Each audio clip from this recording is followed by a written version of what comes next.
أعوذ بالله من الشيطان الرجيم بسم الله الرحمن الرحيم وللذين كفروا بربهم عذاب جهنم وبئس المصير إذا ألقوا فيها سمعوا لها شهيقا وهي تفور تكاد تميز من الغيظ كلما ألقي فيها فوج سألهم خزنتها ألم يأتكم نذير قالوا بلى قد جاءنا نذير فكذبنا وقلنا ما نزل الله من شيء إن أنتم إلا في ضلال كبير وقالوا لو كنا نسمع أو نعقل ما كنا في أصحاب السعير فاعترفوا بذنبهم فسحقا لأصحاب السعير.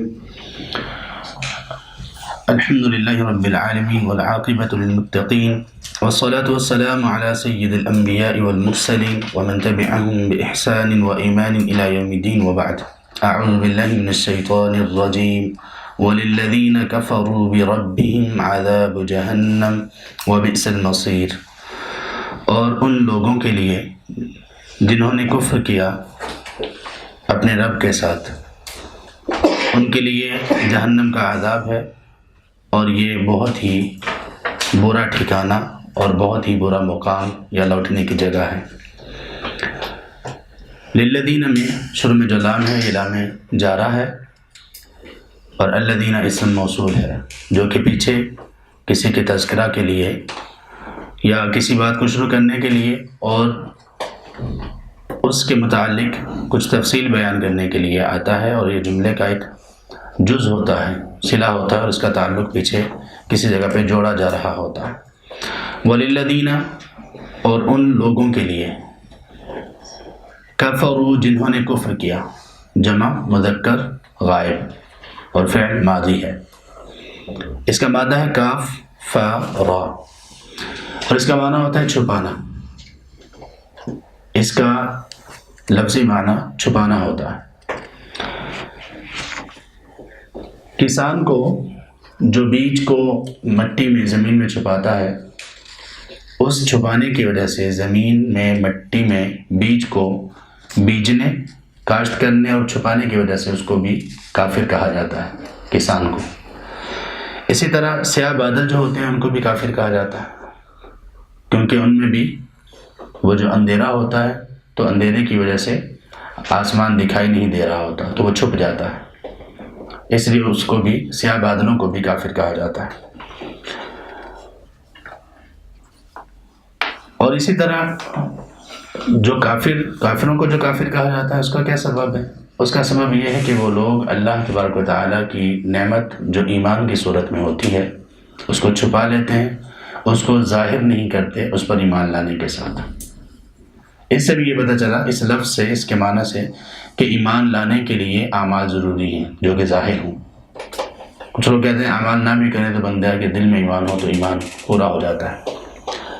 تو ایمان کے لیے دل کی تصدیق، زبان کی تصدیق دل سے جو ہو، اور اس کے بعد اس میں عمل بھی شامل ہوتا ہے۔ کفارہ بھی ایک چیز ہے۔ کفارہ کو کفارہ کیوں کہتے ہیں؟ اس لیے کہ گناہ کی وجہ سے آنے والے جو مصائب اور پریشانیاں ہوتی ہیں یا اس کی وجہ سے جو عذاب آنے والا ہوتا ہے، کفارہ اس کو چھپا لیتا ہے، اس کو ختم کر دیتا ہے، اس لیے اس کو کفارہ کہا جاتا ہے۔ ان لوگوں کے لیے جنہوں نے اپنے رب کے ساتھ کفر کیا، عذاب جہنم، جہنم کا عذاب ہے۔ عذاب کا ہم نے اس کے متعلق جان لیا کہ عین، ذال اور با اس کا مادہ ہے، اور اس میں 3 معنی پائے جاتے ہیں۔ خوشگواری کا معنی بھی اس میں پایا جاتا ہے، جیسے ماء عذب، میٹھا پانی۔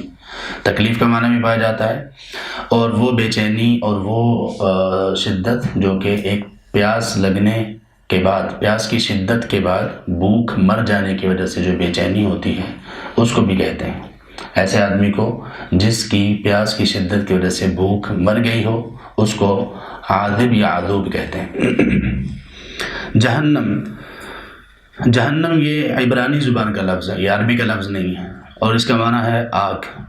کہا یہ جاتا ہے کہ یہ عبرانی زبان میں حی اور حنوم دو الفاظ کا مجموعہ ہے، اور اصل میں یہ اس جگہ کو کہا جاتا تھا کہ جہاں پر لوگ کسی کو سزا دینے کے لیے سزا کے طور پر اس کو قتل کر کے جلا دیا کرتے تھے، تو اس سے پھر یہ جگہ معروف ہوئی، اور عربی زبان میں جب آیا تو اس کو جہنم حی حنوم سے جہنم اس کو کر دیا گیا۔ یہ ایک قول ہے، اس کے بارے میں کہا جاتا ہے، بھلے عربی کا لفظ نہیں اور اس سے مراد آگ ہی ہے۔ وَبِئْسَ الْمَصِيرُ، بئس یہ اس کو کہتے ہیں فعل ذم، کسی چیز کی مذمت برائی بیان کرنے کے لیے جو کلمہ استعمال ہوتا ہے وہ بئس ہے۔ جس طرح کسی چیز کی اچھائی استعمال کرنے کے لیے جو کلمہ استعمال کیا جاتا ہے اس کو نعمہ کہتے ہیں، نعمہ۔ السعیر، المصیر، المصیر کا مطلب ہے کہ پھرنے کی جگہ، ایک ایسی جگہ جس کی حد بندی کر دی گئی ہو اس کو کہتے ہیں مصیر۔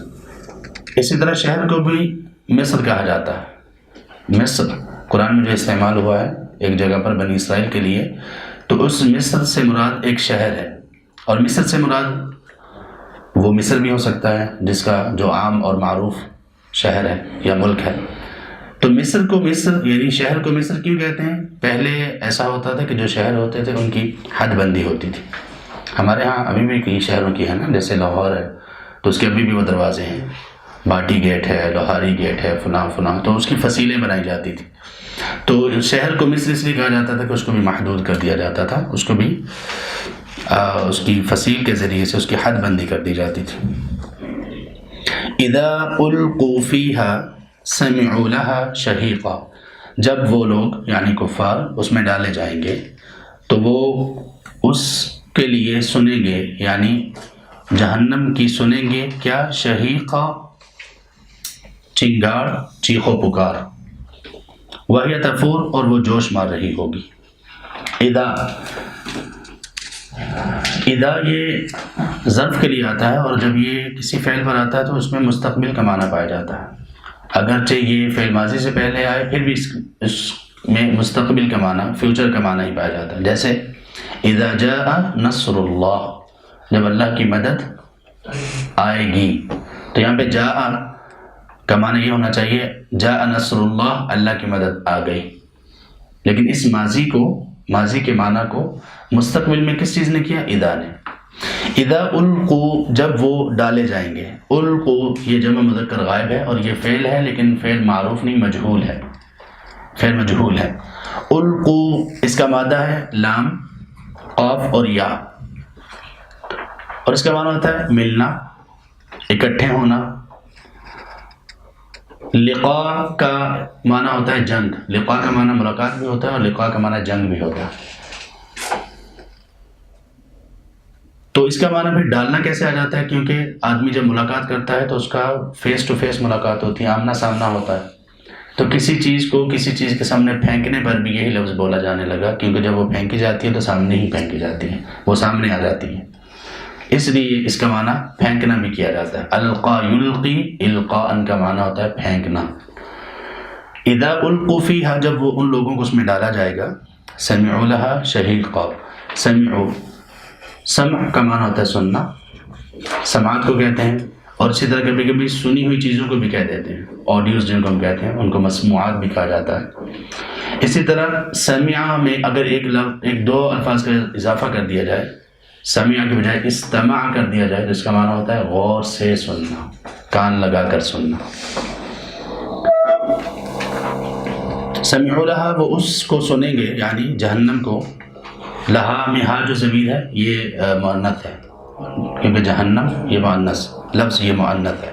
شہیقا، شین ہا قاف اس کا مادہ ہے اور اس کا معنی ہوتا ہے کوئی چیخ، شہقا کہتے ہیں چیخ کو، اور اسی طرح وہ چیخ ہوتی ہے، چیخ میں چونکہ بلندی پائی جاتی ہے تو عربی میں ایک لفظ بولا جاتا ہے جبل شاہق، جبل شاہق، اس کا معنی ہوتا ہے بلند پہاڑ، تو بلندی کا معنی بھی اس میں پایا جاتا ہے۔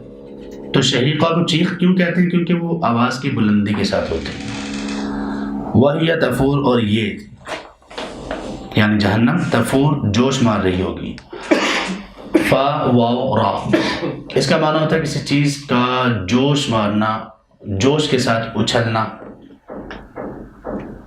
اسی سے ایک لفظ نکلا ہے فوارہ. فوارہ اردو میں اسے فوارہ کہتے ہیں نا، یہ وہی عربی والا فوارہ ہے. کسی چیز کا، کسی چشمے کا، اس میں سے پانی کا نکلنا ابلتے ہوئے. قرآن میں بھی ہے سورہ ہود میں وفارت النور. نوح علیہ السلام سے یہ کہا گیا جب عذاب آئے گا ہمارا، اس کی ابتدائی علامت کیا ہوگی کہ وہ جو تنور ہوگا وہ جوش مارے گا، وہ تنور سے پانی ابلے گا. فارا التنور، اس سے پانی ابلے گا. تو یہ جہنم جو ہے وہ جوش مار رہی ہوگی. تکاد تمیز من الغیظ، قریب ہے کہ وہ غصے کی وجہ سے پھٹ جائے. تکادو یہ فعل ہے، اس کو فعل قرب کہتے ہیں. کسی چیز کو قریب کرنے کے لیے، کسی چیز میں قربت کا معنی پیدا کرنے کے لیے آتا ہے. کادا یا کادو، کادا بھی آتا ہے یا کادو بھی آتا ہے. تکادو یہاں پہ اس لیے آیا کیونکہ مؤنث ہے، جہنم مؤنث ہے. تمیز میم یا زا، اس کا معنی ہوتا ہے تمیز کرنا، الگ کرنا، جدا کرنا. تمیز یہاں پہ ہم نے معنی کیا پھٹ جائے گی، کیونکہ پھٹنے میں بھی جدائی ہوتی ہے، پھٹنے میں بھی چیزیں الگ الگ ہو جاتی ہیں. قرآن میں اللہ تعالیٰ فرماتے ہیں آزمائش کے متعلق بھی، ایمان اور اس طرح کی کچھ چیزوں کو بیان کرنے کے بعد، جیسے سورۃ الانفال میں ہے اللہ لیمیز، تاکہ اللہ تبارک و تعالیٰ جدا کر دے خبیث کو طیب سے، اچھی چیز کو بری چیز سے. امتحان اس لیے ہے تاکہ اللہ تبارک و تعالیٰ اچھی چیز کو، طیب چیز کو خبیث سے الگ کر دے. تو اس کا معنی ہوتا ہے الگ کرنا. تو تمیزو کا معنی یہاں پہ پھٹنا اس لیے کیا گیا کہ وہ آگ ایک دوسرے سے پھٹ کر الگ ہو رہی ہوگی. من الغیظ، غصے سے. غیظ کہتے ہیں کہ اس غصے کو کہا جاتا ہے جو کہ نظر نہ آتا، دل میں ہو. اور غضب وہ غصہ ہوتا ہے جو ظاہر ہو رہا ہو، یعنی یہ دل کی کیفیت کا نام ہے. اندر ہی اندر بندے کا غصے سے کھونا اس کو غیظ کہا جاتا ہے. یہاں جو ترجمہ ہے اس میں یہ تو غلط لکھا ہوا، غضب لکھا ہوا. ٹھیک ہے، عام طور پہ اس کا معنی غصہ ہی کیا جاتا ہے، غضب ٹھیک ہے. لیکن فرق جب ہم کریں گے تو یہ ذہن میں ہمارے ہونا چاہیے کہ غیظ اور غضب میں کیا فرق ہے. کلما القی فیہا فوج، جب کبھی ڈالی جائے گی اس میں کوئی فوج. القیہ کا ہم پڑھ چکے ہیں. کلما جب کبھی اس میں ڈالا جائے گا، فیہا ہا ضمیر ہے کیونکہ جہنم کی بات ہو رہی ہے. فوج کوئی فوج. فوج کہتے ہیں لوگوں کے اکٹھ کو اور لوگوں کے مجموعے کو. تو وہ لوگ جہاں پہ زیادہ جمع ہو اس کو فوج کہا جاتا ہے. سألہم خزنتها، سألہم سین حمزہ اور لام، اس کا معنی ہوتا ہے سوال کرنا. ایک ہوتا ہے سوال کرنا جیسے کسی سے کچھ پوچھنا، اور ایک ہوتا ہے مانگنا. دونوں معنی اس میں پائے جاتے ہیں. سألہم وہ ان سے سوال کریں گے کون لوگ؟ خزنتها اس کے خازن، اس کے دروغے، اس کے محافظ، یعنی جہنم کے محافظ یا دروغے یا وہاں کے گارڈز. الم یأتکم نذیر، کیا تمہارے پاس کوئی ڈرانے والا نہیں آیا؟ خزنتها خازنون، اس کا معنی ہوتا ہے کوئی چیز ذخیرہ کرنا، کسی چیز کی حفاظت کرنا. اصل اس کا معنی ہے ذخیرہ کرنا. مخزن کہتے ہیں الماری اور ڈرا کو مخزن کہتے ہیں. خزانہ الماری کو کہتے ہیں. اسی طرح وہ جو زمین میں چھپا ہوا ہوتا ہے اس کو بھی خزانہ کہا جاتا ہے. کیوں؟ کیونکہ وہ ذخیرہ ہوتا ہے، اس لیے اس کو نام خزینہ یا خزانہ اس کو کہا جاتا ہے. تو اس سے وہ جو چیز ایک جگہ پہ ذخیرہ کر کے جمع کر کے رکھی ہوئی ہوتی ہے تو وہ محفوظ ہوتی ہے. اسی سے خازن کے اندر معنی آیا حفاظت کا، کہ خازن جو ہوتا ہے وہ حفاظت کر رہا ہوتا ہے کسی چیز کی. تو خزنتها، خازن کی جمع ہے خزانہ، خازن کی جمع ہے خزانہ. الم یأتکم نذیر، کیا تمہارے پاس نہیں آئے ڈرانے والے؟ یأتکم حمزہ تا یا، اس کا معنی ہوتا ہے آنا.